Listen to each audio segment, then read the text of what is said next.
Halo guys, yang like video ini saya sumpahin cepat kaya. Assalamualaikum warahmatullahi wabarakatuh. Salam sejahtera untuk kita semua. Mudah-mudahan kita semua dalam keadaan sehat walafiat, dilancarkan rezekinya, dan apapun yang rekan-rekan semua rencanakan hari ini, mudah-mudahan selalu dalam lindungan Tuhan Yang Maha Kuasa dan sukses selalu. Baik rekan-rekan semuanya, saya mengucapkan terima kasih yang sebesar-besarnya, dan saya ucapkan selamat bergabung kepada rekan-rekan semua yang sudah mengenal channel Kang Firdi Official. Rekan-rekan semuanya, hari ini saya akan membahas terkait dengan surat dari Kementerian Sosial yang harus dipahami oleh para KPM PKH maupun BPNT di seluruh Indonesia, karena ini terkait dengan survei dari para pendamping PKH yang akan terjun ke lapangan. Apakah isi suratnya?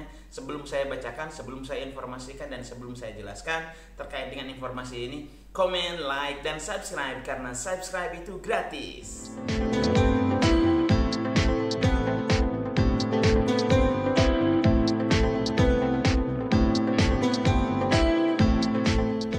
Oke rekan-rekan semuanya, langsung saja ke isi surat yang disampaikan oleh Kementerian Sosial untuk para pendamping PKH di seluruh Indonesia. Sifatnya itu penting ya, halnya penugasan pendamping sosial PKH untuk melakukan ground check data usulan masyarakat dan dinas sosial. Yang terhormat sumber daya manusia program Keluarga Harapan di seluruh Indonesia. Sehubungan dengan adanya usulan data dari masyarakat dan dinas sosial, bersama ini kami instruksikan kepada seluruh SDM PKH untuk melakukan ground check ya, atau kita sebut survei kalau bahasa kita mah ya, terhadap data dimaksud melalui aplikasi Sixma guna memastikan kelayakan dan ketepatan sasaran penerima sesuai dengan ketentuan yang berlaku ya.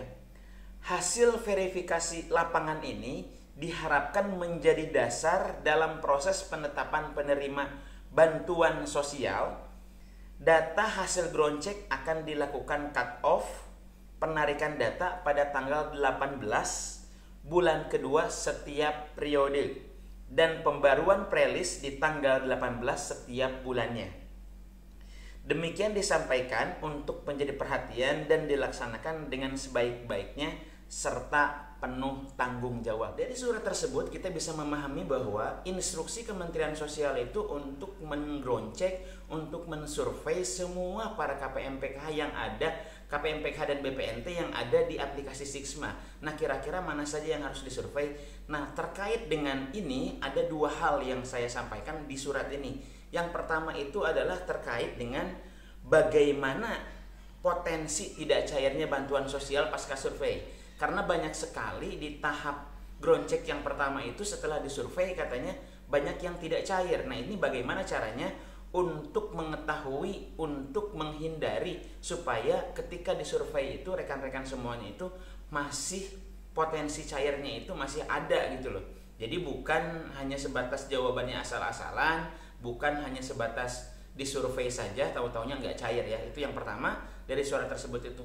Yang kedua, beberapa hari lagi setelah survei ini insya Allah akan proses pencairan di tahap ketiga ya. Oke, kita bahas yang pertama dulu terkait dengan potensi tidak cairnya bantuan sosial PKH, BPNT, KIS ya, karena setelah survei. Jangan sampai ada bahasa lagi nanti setelah disurvei akhirnya saya tidak cair ya gitu, karena memang pendamping sosial, saya tekankan lagi, pendamping sosial hanya mencatat, hanya merekam apa yang dijelaskan oleh rekan-rekan semua yang disurvei, baik itu KPM PKH maupun KPM BPNT. Nah, maka inilah yang harus dihindari ya, atau mungkin harus diperhatikan betul gitu ya. Jadi yang pertama itu adalah alamat domisili tidak sama dengan alamat KTP. Nah, ketika rekan-rekan semuanya disurvei ya, ketika ini saran saja, ketika rekan-rekan semuanya disurvei, alamat domisili dengan alamat KTP-nya itu kalau bisa sama gitu kan. Bagaimana kalau seandainya yang kontrak-kontrak nih? Nah, kalau yang kontrak ketika disurvei itu meminta kepada penyurveinya untuk menyamakan dengan alamat yang sesuai dengan KTP dan KK. Kalau rekan-rekan semuanya dibedakan antara alamat KTP dengan alamat domisili, maka di 6NG atau mungkin di datasetnya itu akan alamat domisili dan dukcapil KTP-nya akan alamat di KTP dan KK. Jadinya nanti akan anomali gitu ya. Jadi nanti akan anomali sehingga menyebabkan ketidakcairan bantuan tersebut karena exclude gitu. Exclude itu apa? Exclude itu artinya ada data yang tidak lengkap. Datanya itu tidak sinkron atau mungkin anomali. Jadi alamat yang domisili itu lebih baik ketika disurvei nanti harus disamakan dengan alamat KTP dan KK. Itu yang harus diperhatikan ya. Jangan sampai terkejadian yang kemarin banyak yang tidak cair, salah satunya itu exclude. Exclude itu salah satunya itu adalah karena alamat domisili tidak sama dengan alamat di KK dan KTP, akhirnya data di datasetnya anomali. Nah, setelah itu, setelah anomali, di survei selanjutnya akhirnya datanya itu tidak sama, ya kan? Nah, jadi alamatnya itu tidak ditemukan. Nah, ini kan. Nah, yang kedua itu adalah alamat tidak ditemukan dan individu tidak ditemukan. Itu jadinya pasti kemungkinan besar ini tidak akan cair.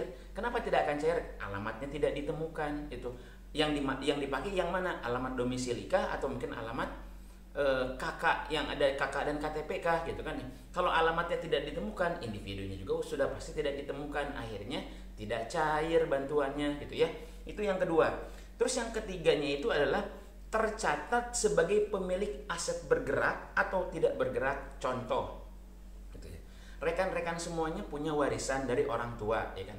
Karena ada 5 bersaudara, gitu kan? Rekan-rekan semuanya menempati tempat warisan yang rekan-rekan semuanya tempati di sini nih. Nah, karena orang tuanya itu sudah meninggal, ya kan? Nah, akhirnya surat penyuratannya itu dibalikan atas nama rekan-rekan semua, atas nama bapak-bapak KPM semuanya, ibu-ibu KPM semuanya. Nah, tercatat sebagai kepemilikan aset tersebut itu ini akan menimbulkan ketidakcairan. Kenapa? Karena sudah sudah terdeteksi rekan-rekan semuanya mampu untuk memiliki aset gitu ya. Itu pertama. Terus yang kedua juga contohnya itu adalah itu KTP yang dipinjam nih. Ini KTP yang dipinjam untuk apa? Untuk membeli motor. Bahkan KPM saya juga ada KTP-nya itu dipinjam untuk mengatasnamakan mobil bosnya itu atas nama dia gitu kan. Nah, itu juga ada yang seperti itu.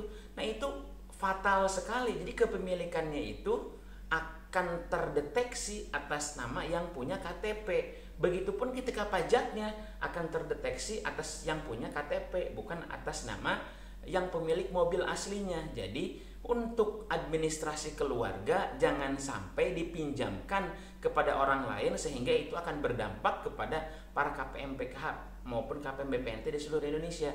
Jadi jaga itu identity card-nya, jaga itu KTP-nya itu, biar KTP tersebut itu hanya khusus dimiliki oleh kepemilikan yang aslinya ya rekan-rekan semuanya.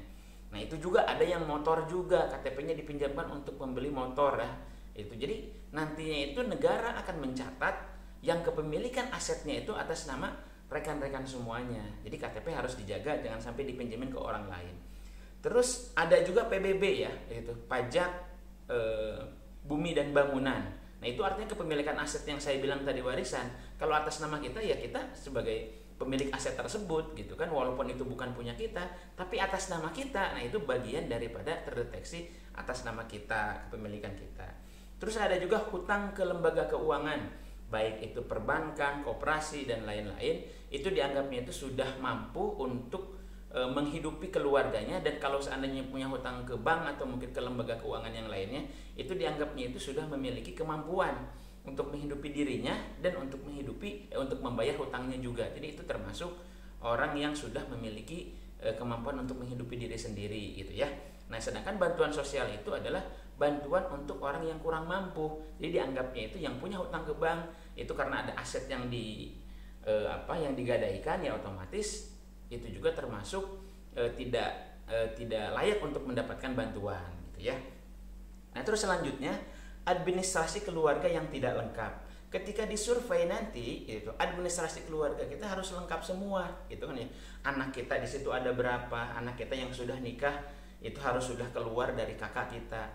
Jangan sampai kakak kita yang lama itu masih yang sudah kakak didik kakak itu, anak yang sudah nikah itu masih ada di situ, dan anak yang sudah nikah juga dia sudah punya kakak sendiri. Jadi double datanya, nantinya anomali juga gitu. Kakak yang atas nama anak kita yang sudah nikah mana yang benar? Jadi ada double atau mungkin ganda ya, data ganda gitu kan di antara kakak yang baru dengan kakak yang lama. Nah, makanya administrasi keluarganya juga kita harus lengkap, jangan sampai ada dari alamatnya, dari namanya, terus dari nicknya, jangan sampai nick ganda juga. Itu berpotensi tidak cair karena tidak lengkapnya administrasi keluarga kita. Terus daya listrik juga ini yang 1.300 ke atas itu berpotensi tidak cair ya. Makanya rekan-rekan semuanya, kalau seandainya sudah 1.300, oh iya berarti saya tidak layak lagi mendapatkan bantuan gitu ya. Terus selanjutnya juga nih judi online gitu. Nah, terkait dengan judi online ini tidak ada solusi ya, itu karena memang yang mengetahui itu adalah PPATK.